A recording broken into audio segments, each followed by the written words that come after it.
Olá, boa tarde. Está começando o Jornal da Alerj, primeira edição, ao vivo, direto do plenário. Hoje eu recebo o deputado Anderson Nogueira.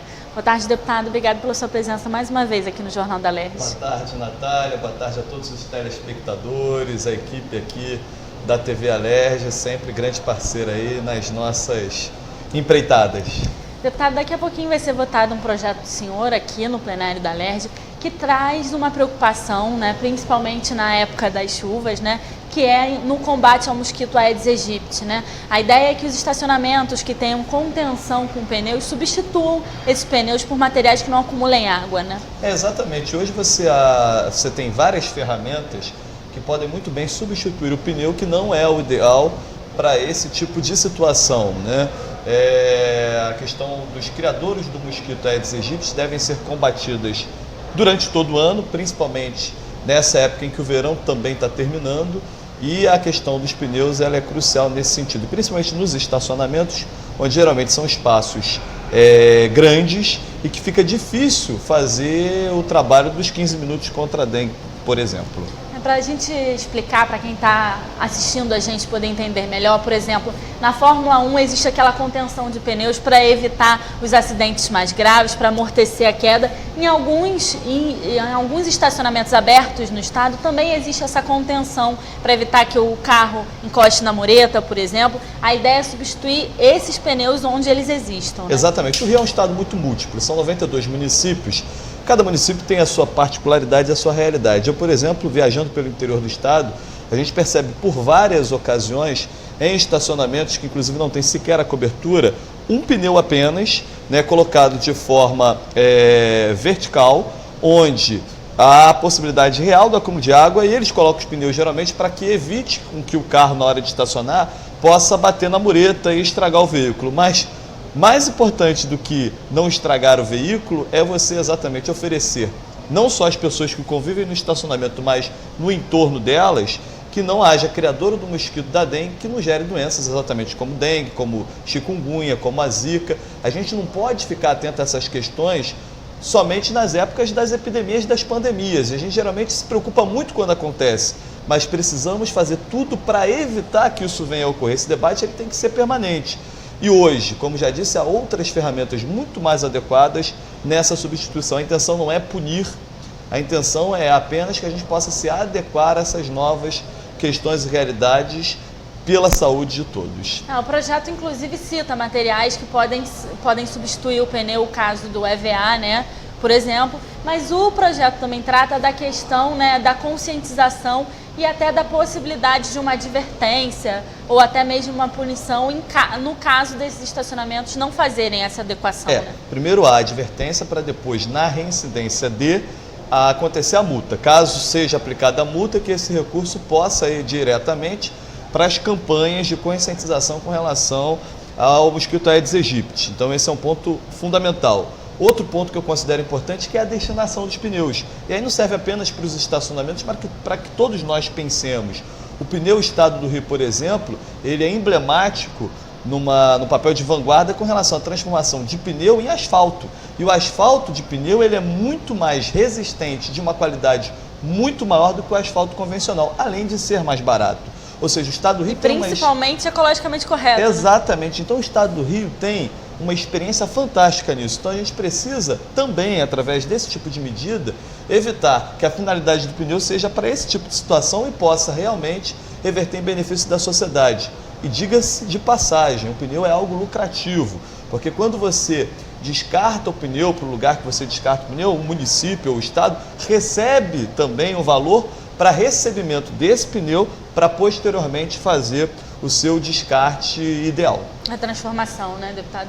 Esse projeto está em primeira discussão, se for aprovado hoje ainda precisa voltar ao plenário para mais uma votação, mas uma questão que eu sempre levanto, deputado, é como é que foi a recepção dele na Comissão de Constituição e Justiça, por exemplo. Porque se normalmente, quando ele passa por lá e tem o apoio dos parlamentares, quando ele chega aqui no plenário, ele também costuma ser bem aceito, Eu gostaria que as burocracias fossem menores e que os projetos pudessem avançar de maneira mais ligeira. Mas também reconheço que é importante que passe pelos crimes das comissões quando não se trata de algo que tem que ser temporal, que é urgente, como por exemplo o nosso projeto da semana passada, que possibilita a divisão em até 10 vezes do do IPVA IPVA para os servidores públicos. Nesse caso, há uma urgência muito grande que tem que ser dado parecer no plenário, porque a gente tem pressa nessa matéria. Com relação ao Aedes aegypti, não que não seja importante nem urgente, ele pode aguardar exatamente que as comissões façam as suas opiniões, inclusive façam os acertos necessários para que chegue em plenário e a gente evite, inclusive, as emendas dos demais parlamentares. Torço para que o projeto hoje não receba emendas e que o projeto possa vir logo para uma segunda discussão e possa se tornar realidade a partir da sanção do governador e a sua efetiva execução. Deputado, vou pedir licença ao senhor, a gente já volta a conversar e eu vou ao plenário com a repórter Malva Abreu, que tem informações sobre outros projetos na ordem do dia. Boa tarde, Malva. Quer garantir que todo cidadão com 20 anos ou mais possa fazer exames preventivos de forma gratuita na rede pública estadual de saúde ou em clínicas conveniadas ao SUS. O projeto diz ainda que quando for detectada qualquer anomalia nos exames, o paciente deverá ser encaminhado a um médico especialista para dar início a um tratamento. O parlamentar justifica que quando a prevenção é feita de forma adequada, muitas doenças podem ser evitadas. Essa proposta, se for aprovada hoje, já segue direto para a sanção ou veto do governador. É com você, Natália. Obrigada, Malva, pelas suas informações. Deputado, uma outra frente de trabalho que o senhor tem atuado com bastante dedicação é a questão, da superação dos problemas econômicos que o Rio vem enfrentando. Já foram realizadas diversas edições, vamos chamar assim, do Supera Rio, que é um programa de debates para trazer alternativas ao Estado. E agora a pauta da vez é a UERJ, deputado? É entrar no campo universitário. Até porque o Supera Rio ele tem a grande parceria e é feito junto com o Fórum de Desenvolvimento Econômico da Alerj, esse fórum que foi instituído pelo atual presidente Jorge Pisciani e que envolve uma série de entidades do meio acadêmico, inclusive a própria UERJ. Então a gente realizou no ano passado o Supera Rio em Campos, Nova Friburgo, também no município de Cabo Frio, na própria capital. E a realização dessas edições do Supera Rio e Itaperuna, e essas edições foram fundamentais para ir ao encontro das pessoas e trazer não uma discussão sobre a crise, não uma discussão com o olhar dessas regiões, mas acima de tudo a solução porque todo mundo está careca de saber por que nós estamos nessa grave crise. Além dos royalties do petróleo, tem também a má avaliação de planejamento, a má gestão, a corrupção, diversos fatores que nos trazem até aqui. Agora, como sair dessa crise? A gente precisa ter um olhar também que, não, a crise não é culpa nossa, mas a gente precisa realmente de medidas para resolver esse problema. Então, várias ideias surgiram. E agora a gente entra na UERJ. Nós vamos realizar, primeiramente, o Supera Rio UERJ IPRJ, que é um Instituto Politécnico, sediado no município de Nova Friburgo, com a presença de diversos outros parlamentares, onde a gente vai buscar soluções para aquela unidade, que é uma unidade que recentemente, após a tragédia climática da região serrana de 2011, adquiriu um grande espaço, que é muito grande, e esse espaço está subaproveitado, porque apenas metade dele está em funcionamento.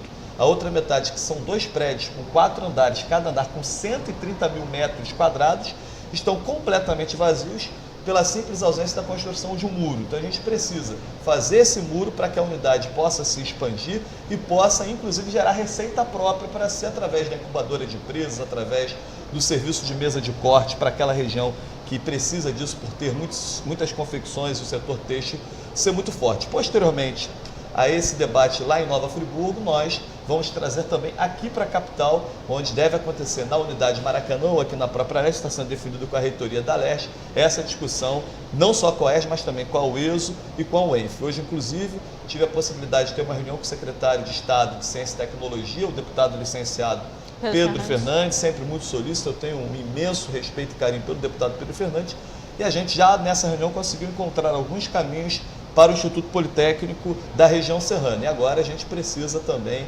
caminhar nos outros sentidos, inclusive com a boa nova de que há aí uma grande expectativa, Natália, pelo encerramento da greve da UERJ. Deve ter uma reunião do Conselho Acadêmico da unidade, presidido pelo reitor, para definir o fim aí dessa greve, já que há uma agenda do governo apresentada para solucionamento de pagamentos e também para a questão da limpeza, dos problemas estruturais. A gente espera que o governo cumpra com a sua parte e que possa haver a reflexão da importância do retorno às aulas para que esses alunos não fiquem aí mais um semestre parado. Lembrando que eles ainda não tiveram as aulas do segundo semestre de 2016. Mais importante ressaltar, considero absolutamente legítimo também o movimento das universidades, porque o Pezão diz que a inovação tecnológica é a saída para a crise, e se é, então, a gente precisa estar investindo na UERJ. Deputado, para a gente continuar nesse tema, né, o senhor falou que vai ser dividido em duas etapas, né? Primeiro a UERJ, o caso do Instituto Politécnico lá da região serrana.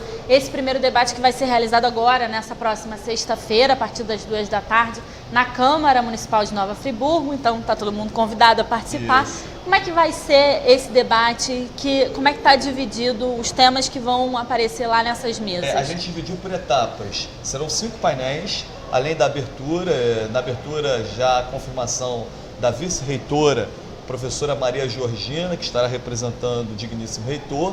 Depois, nos painéis, a gente trata um pouco da história do Instituto Politécnico, ele que era uma unidade específica e que foi acolhida pela UERJ através de uma lei do deputado estadual Carlos de Guimarães, que inclusive foi o líder do governo Brizola à época aqui na Assembleia.